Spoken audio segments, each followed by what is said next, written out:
살아계신 하나님 말씀을 함께 봉독합시다. 신약 성경 마태복음 24장 3절로 14절까지 마태복음 24장 3절로 14절까지 한 절씩 교독합니다. 예수께서 감람산 위에 앉으셨을 때에 제자들이 조용히 와서 이르되 우리에게 이르소서 어느 때에 이런 일이 있겠사오며 또 주의 임하심과 세상 끝에는 무슨 징조가 있사오리이까?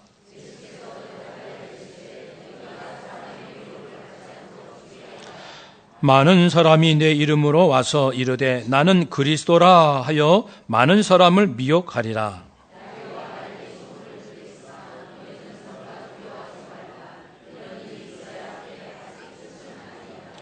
민족이 민족을, 나라가 나라를 대적하여 일어나겠고 곳곳에 기근과 지진이 있으리니 그때의 사람들이 너희를 환난에 넘겨주겠으며 너희를 죽이리니 너희가 내 이름 때문에 모든 민족에게 미움을 받으리라.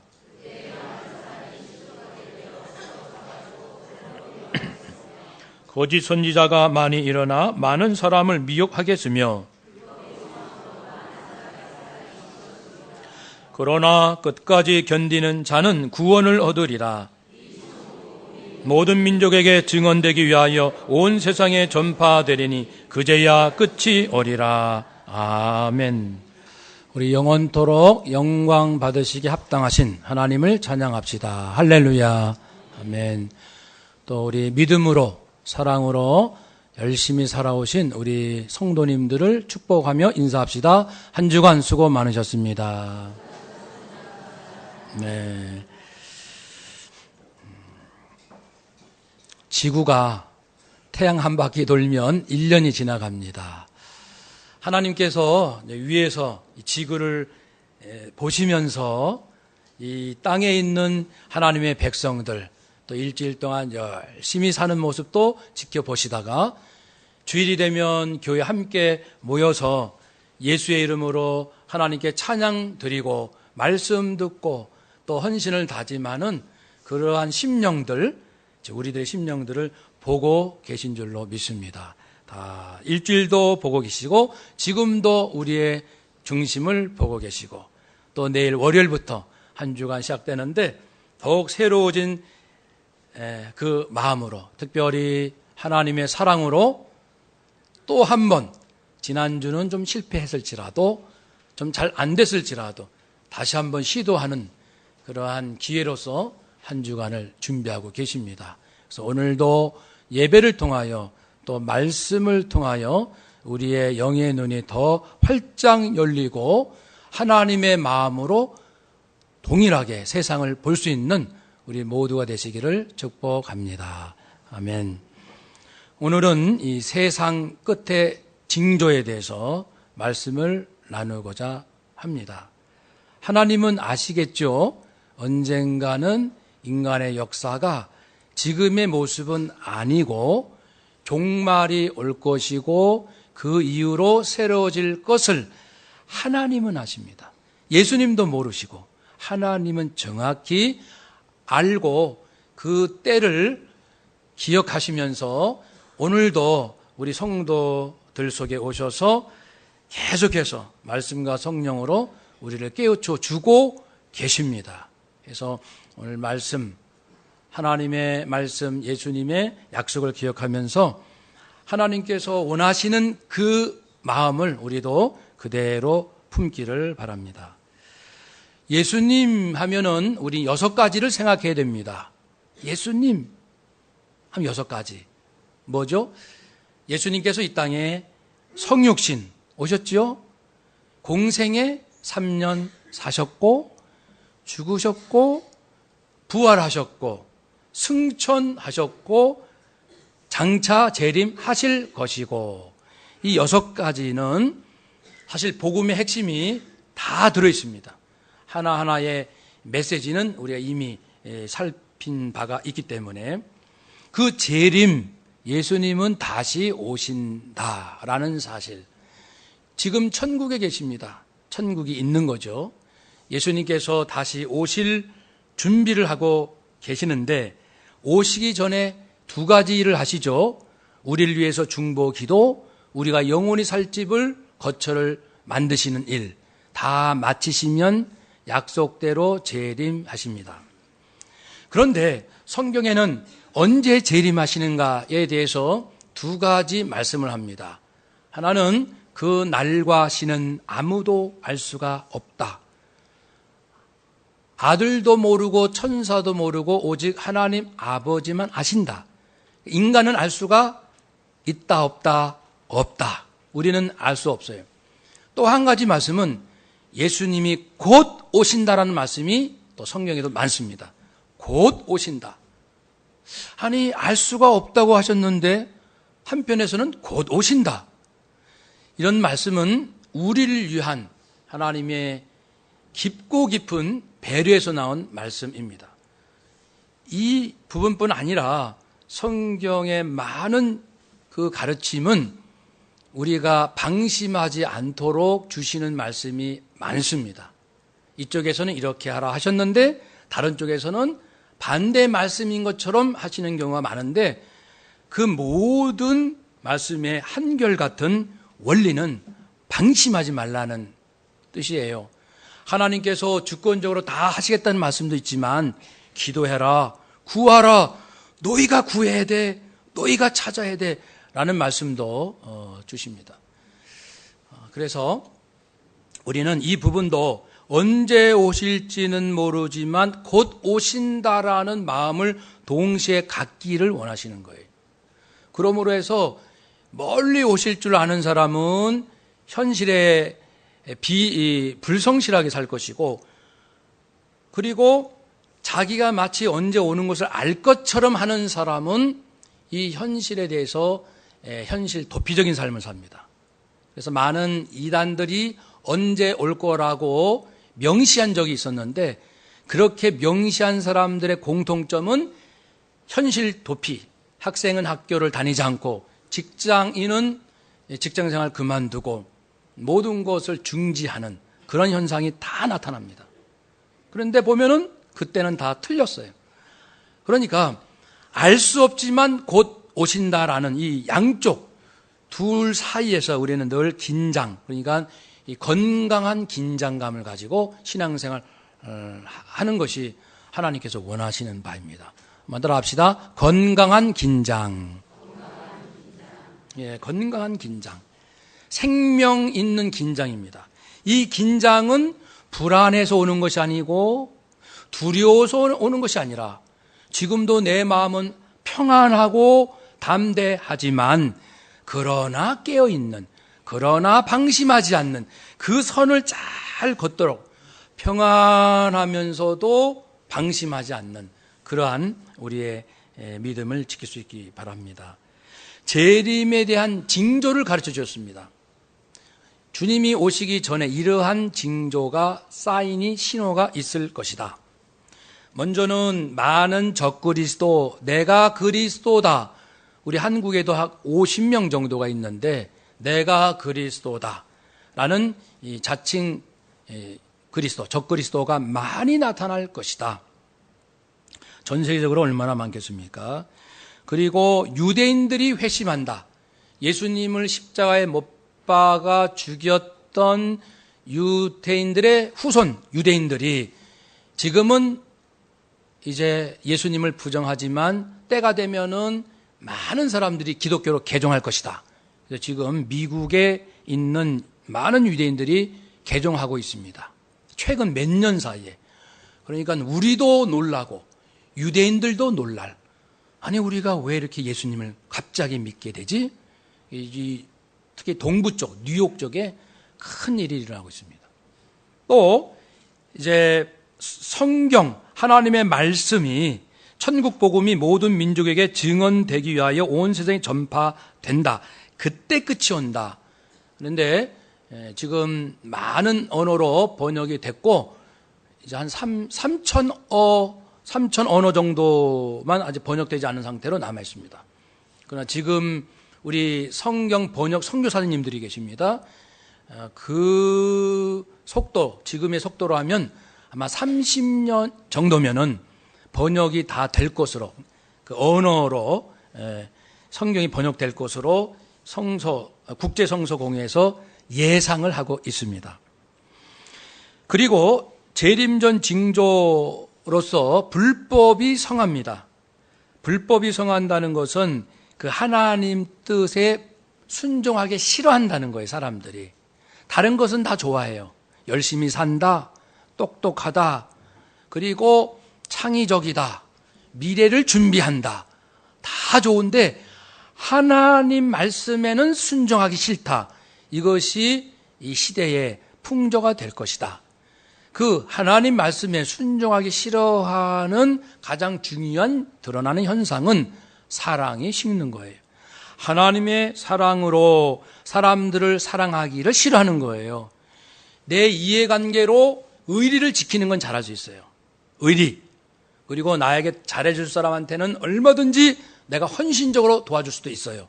밀어줄 수도 있고. 그런데 하나님의 순수한 사랑으로 사랑하는 일에 있어서는 갈수록 사람들이 그걸 못한다는 거예요. 그래서 부부지간도 서로 어느 정도 주고받는 조건 하에서 서로 사랑하는 것이지, 지극히 순수한 하나님의 사랑으로 남편을 사랑하고 아내를 사랑하는 이것이 많이 사라진다. 부모, 자녀 관계도 이해관계로 사랑하는 것이지 서로가 하나님의 사랑으로 순수하게 사랑하는 이 사랑이 점점 식어진다는 거예요. 부부지간도, 부모, 자녀지간도 이 정도라면 그 나머지 형제, 이웃과는 말할 수 없죠. 더 이상 말할 필요가 없죠. 그래서 사랑이 식는다. 사회적으로는 나라와 민족의 전쟁이 일어난다. 그리고 자연적으로는 지진과 기근이 많이 일어날 것이다. 그래서 지금 지진이 얼마나 자주 일어나는지 우리는 눈만 뜨면 뉴스를 통해서 듣고 있습니다. 또 사이트에도 전 세계에서 매일같이 일어나는 지진 현상을 알려주는 사이트도 있습니다. 저도 이제 자주 보는 편인데요. 요즘은 진도 6 이상 되는 것이 많이 발생하는 편이더라고요.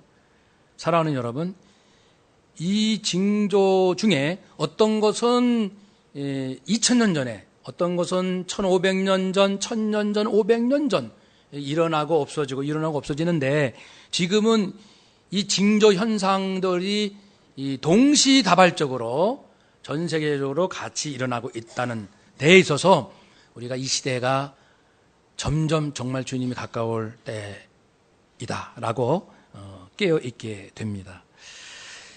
그 징조 중에 오늘 말씀에 적그리스도가 등장하죠. 4절, 5절 우리 함께 다시 한번 읽읍시다. 예수께서 대답하시되 너희가 사람의 미혹을 받지 않도록 주의하라.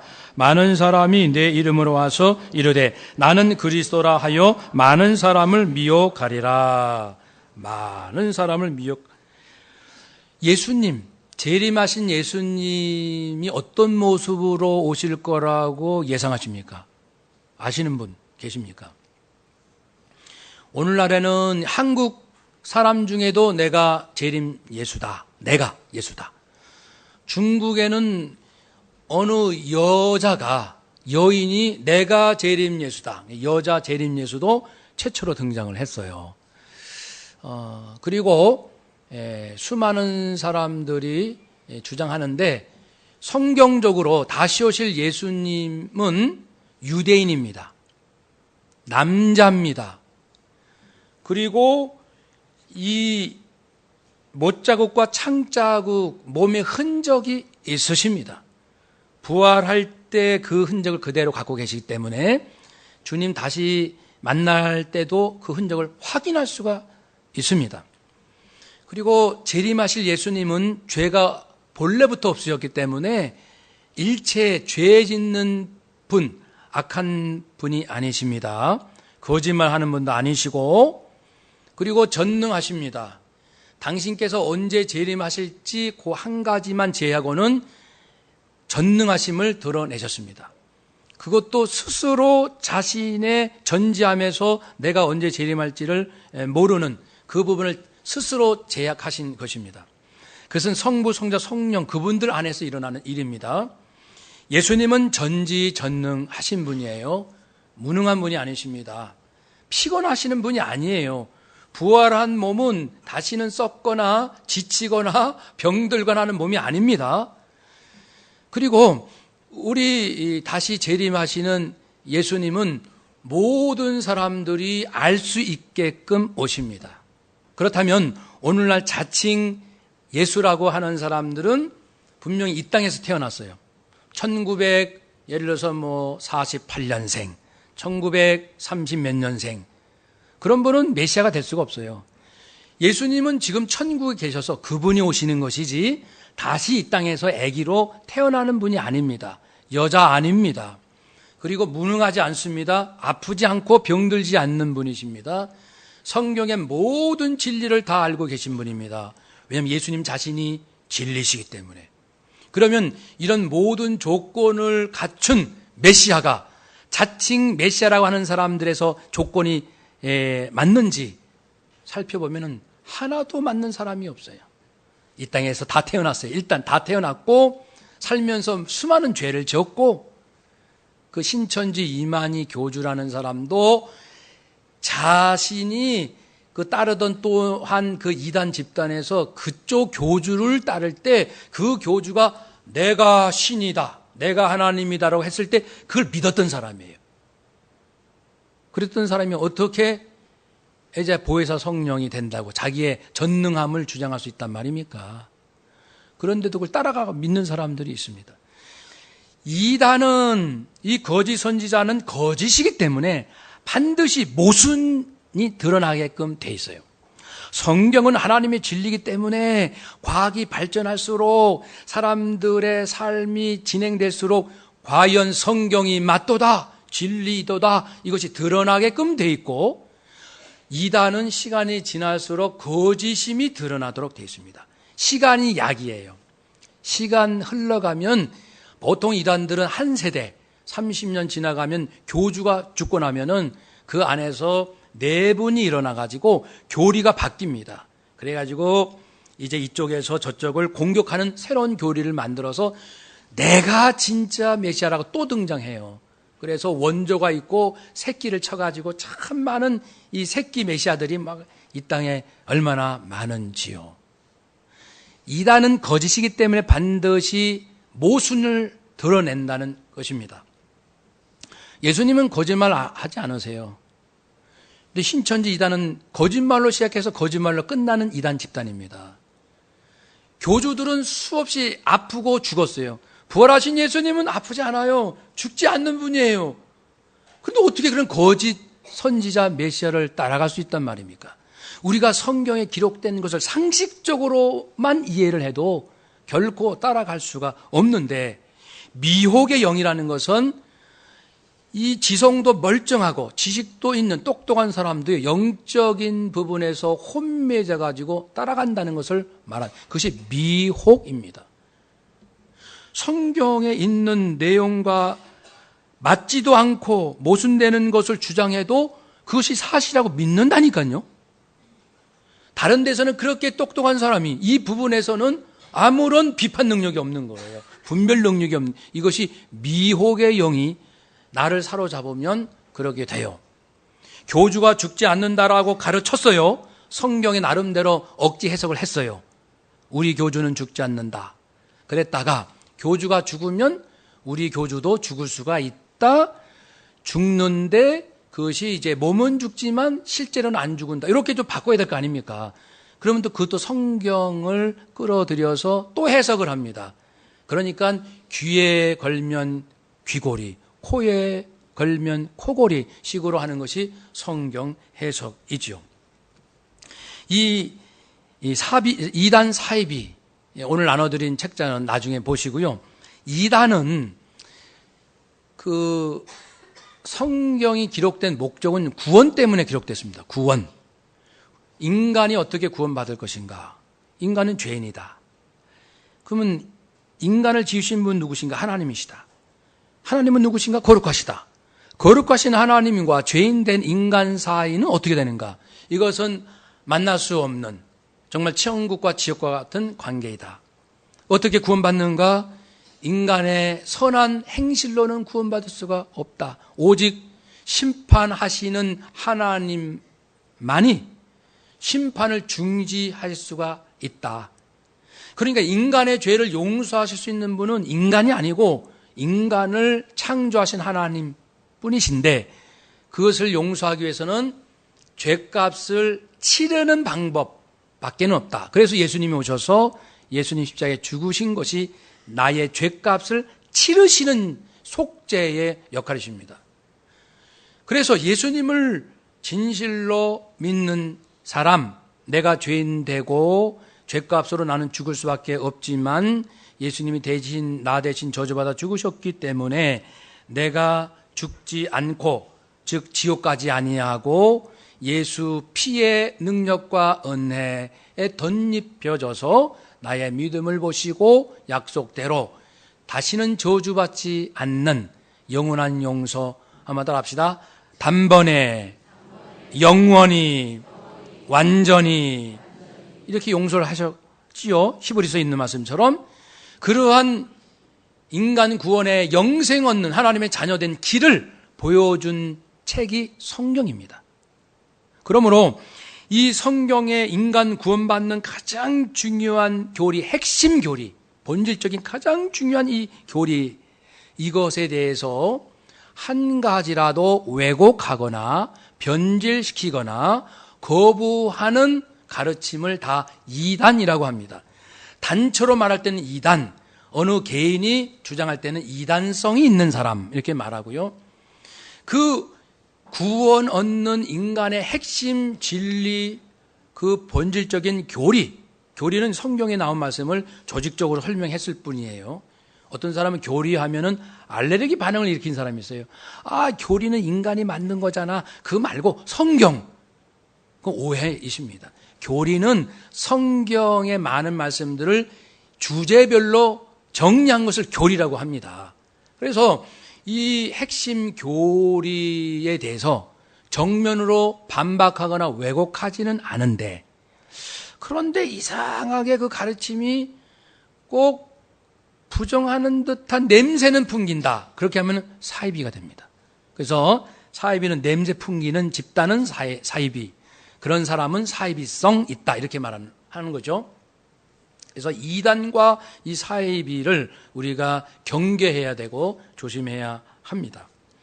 그들의 특징은 사람을 신격화하지요. 교주를 절대적 신, 하나님 또는 제가 아는 분, 아주 친한 분은 아니었는데 아는 분도 제가 만난 적이 있는 분이에요. 그분도 자기 어머니가 하나님이라고 주장한 이단이 됐어요, 나중에.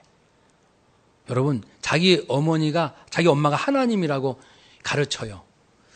그러한 사람. 그러니까 신격화합니다.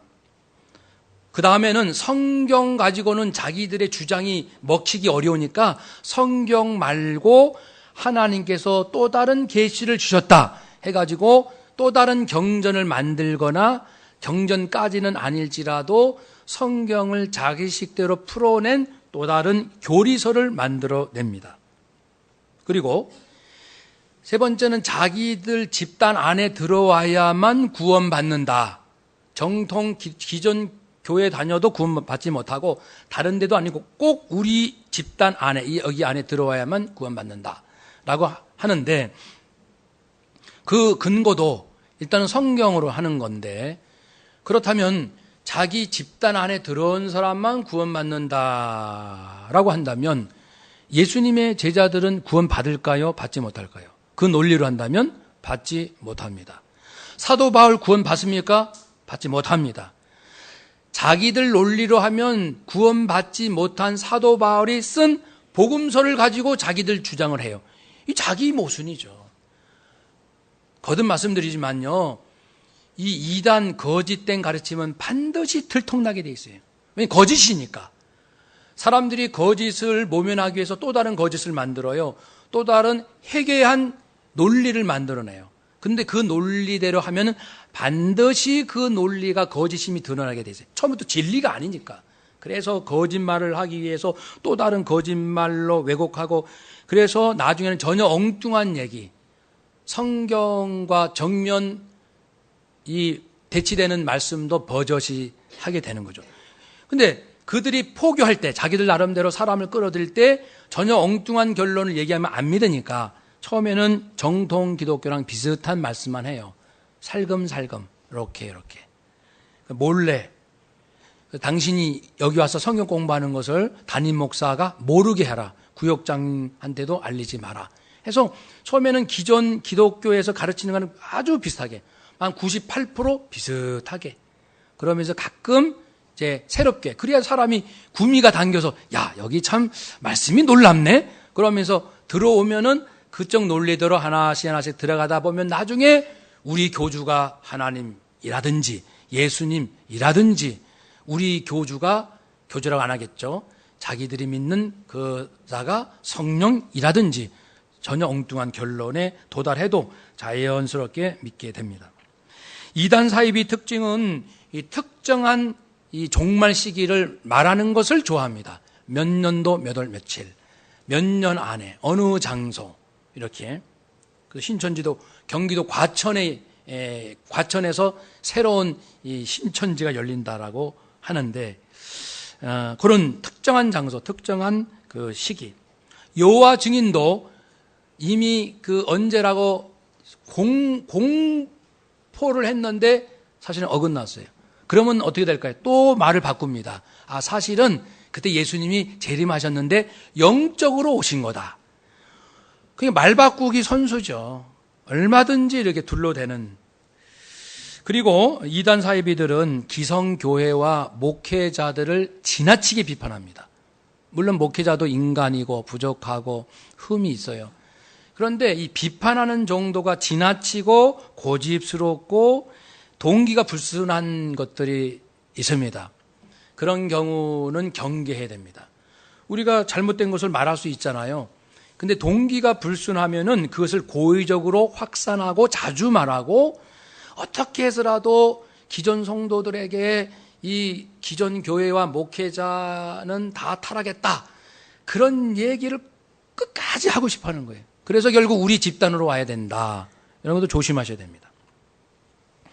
그래서 교회에서도 저도 목회자로서 제가 말씀드리기는 쑥스럽지만 특별히 담임 목사가 중요한데, 담임 목사에 대해서 비판적인 말도 근거가 있고 합당하고 사랑하는 마음으로, 목회를 잘 하시라는 사랑하는 마음으로 권면의 말, 이 정도는 하시는 건 좋은데, 악의에 차고 고의성이 있고 지속적으로 하는 사람이 혹 여러분 주변에 있다면 그런 분들이 장로님이시든 권사님이시든 누가 되셨든 조심하셔야 됩니다. 그 동기가 불순한 거예요.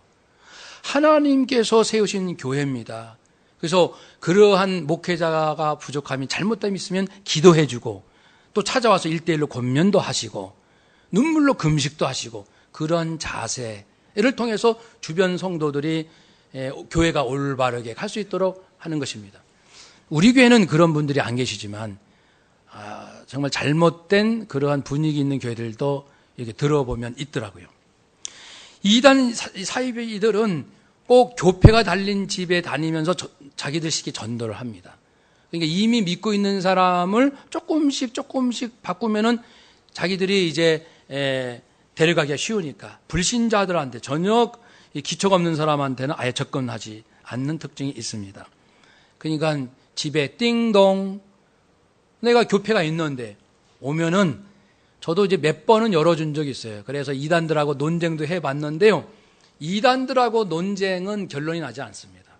결론이 굳이 난다면 어떻게 나냐면, 나중에 가봅시다, 누가 진짜 믿은지 예수님 재림할 때 가봅시다 라고 끝나요. 그래서 제가 몇 번 싸운 다음에는 이제 가시죠. 예, 그렇게 하고, 그렇습니다. 이단 믿는 사람들도 이제 그들 초신자가 있고 그 안에도 센 사람들이 있잖아요. 그래서 초신자가 안 되면 센 사람을 데리고 오더라고요. 나중에 다시 띵동해도 센 사람을 데려와요. 저도 이 논리를 좋아하거든요. 철학적인 걸 좋아하고 저도 논쟁을 참 좋아합니다. 그래서 젊었을 때 이 논쟁을 밥 먹듯이 했기 때문에 말빨도 저도 약하지 않습니다.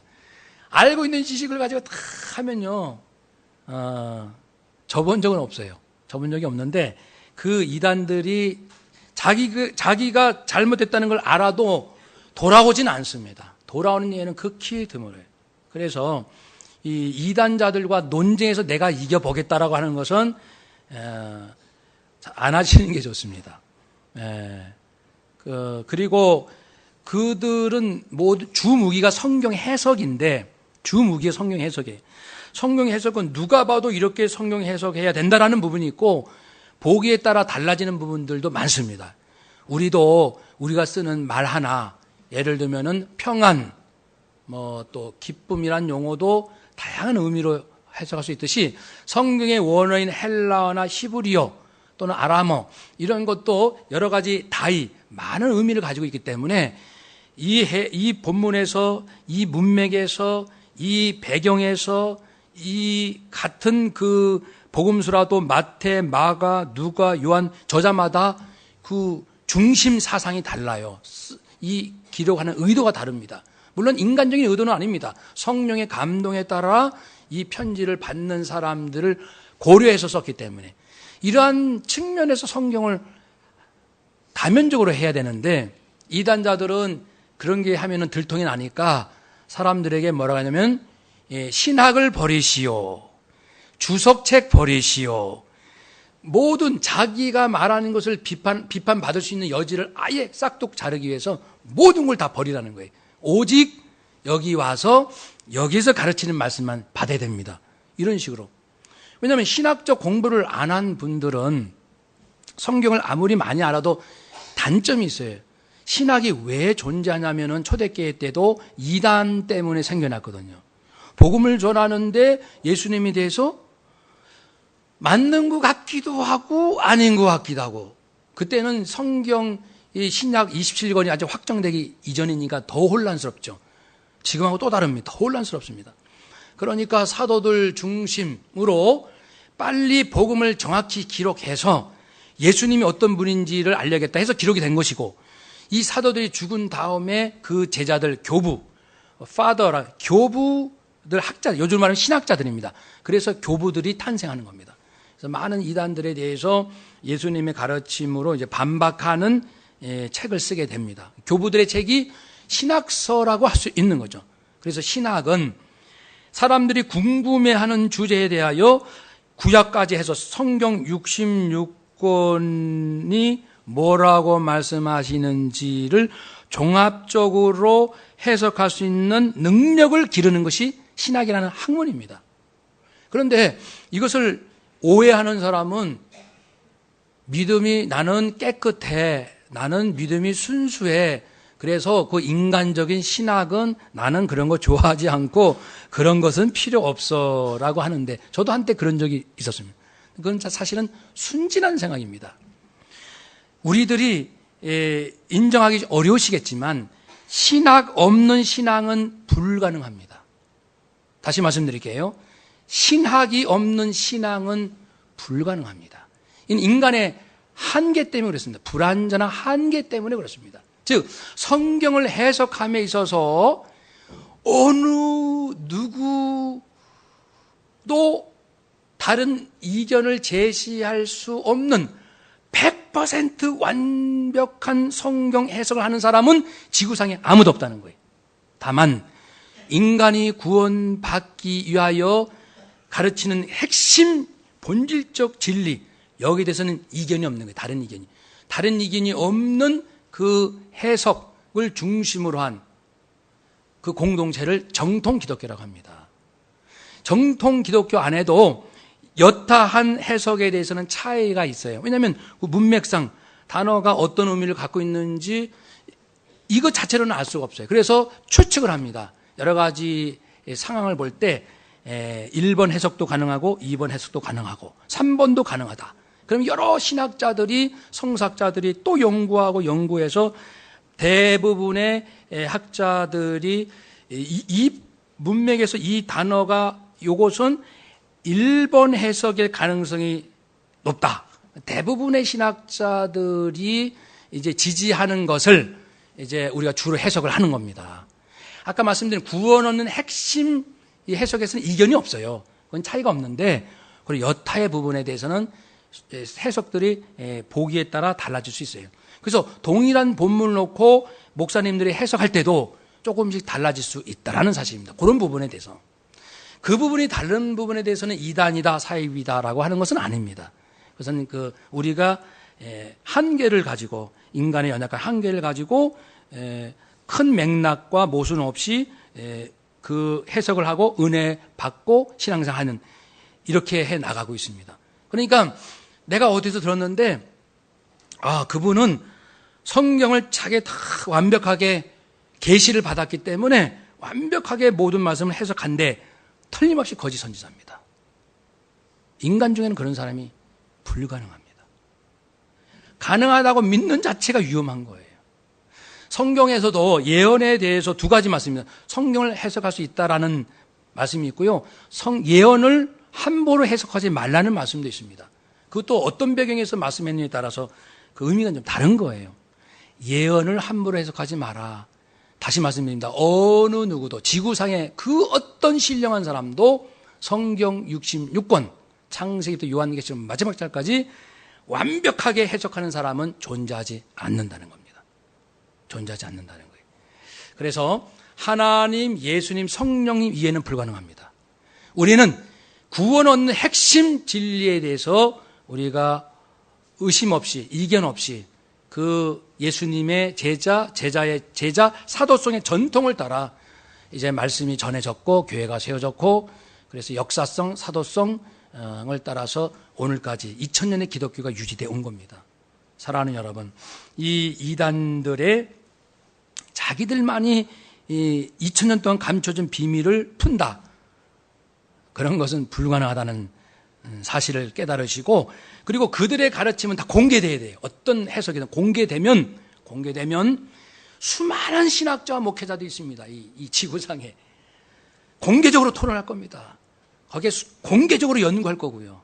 그럴 자신이 없으니까 자꾸만 숨어서, 그래서 은밀하게 사람을 끌어들여야 되는데, 기독교의 모든 가르침은 공개적입니다. 모든 설교가 인터넷에 다 올라옵니다. 모든 성서 신학자들의 성경 해석은 책으로 다 출판됩니다. 정통 기독교는 숨지 않아요. 이단들이 숨어서 그 판단 능력이 떨어진 사람들을 자기식으로 이렇게 유인하는 겁니다. 그렇다면 우리가 결론적으로 어떻게 해야겠습니까? 이 이단들의 가르침을 다 반박하거나 변증할 능력이 우리 성도님들을 과소평가하는 것이 아니고 그건 쉽지 않습니다. 그래서 정통 기독교, 정통 교단에 있는 교회 안에서 신앙생활을 하시는 것이 가장 안전한 방법이고, 그리고 또 신원과 정체를 알 수 없는 사람이 나에게 성경 공부를 제안한다든지 어떤 은밀한 집단 모임에 오라고 하는 것은 일단 의심하셔야 돼요. 하여튼 숨기는 것은 의심스러운 것입니다. 그래서 혹 그런 제안을 받으면, 가고 싶으면 저에게, 목회자들에게 알려주셔서 이 단체를 좀 살펴주세요. 이단인지 아닌지를 살필 필요가 있습니다. 그리고 이단들은 그들이 노리는 건 재산이에요. 사람들의 재산을 빼앗는 것입니다. 그래서 은혜 받고 자기들 식대로 믿음이 충만하고 은혜 받으면 이제는 재산을 내어놓으라는 식으로 성경을 해석합니다. 그래서 재산 다 내놓고 학교 안 다니고 직장 안 다니고 자기 집단의 쪽으로 끌려가도록, 이렇게 공산주의 수법이죠. 그런 식으로 가고, 그 집단에서 빠져나오려고 하면 협박하고 폭력을 행사하고 어떠한 그 수단방법을 가리지 않고 위협합니다. 근데 정통 기독교가 그럽니까? 당산동 교회 다니기 싫으면 다른 교회 가시면 돼요. 이정원 목사가 언제 전화로 협박합니까? 언제 폭력을 휘두릅니까? 진리는 세상에 드러난 것이요, 어둠이 스스로 떠나는 것이지. 어둠은 빛이 무서우니까 숨어서 유혹하고 미혹해서 넘어갈 사람들을 찾고 다니는 거예요. 그래서 부디 믿음을 잘 지키셔서 이 시대에 우리가 방심하면 우리 자녀들, 또 우리 직장에도 이단에 속한 사람들이 많습니다. 직장 다니는 사람, 거래처 사람, 우리 학생들, 우리 자녀들의 친구들 곳곳에 있어요. 저 선교지에도 막 어디나 다 있습니다. 그래서 정통 기독교, 그리고 정통 교회, 그리고 건강한 신앙생활 잘 하셔서 주님 오실 때까지 믿음을 지키시기를 주님의 이름으로 축복합니다. 아멘. 기도하겠습니다.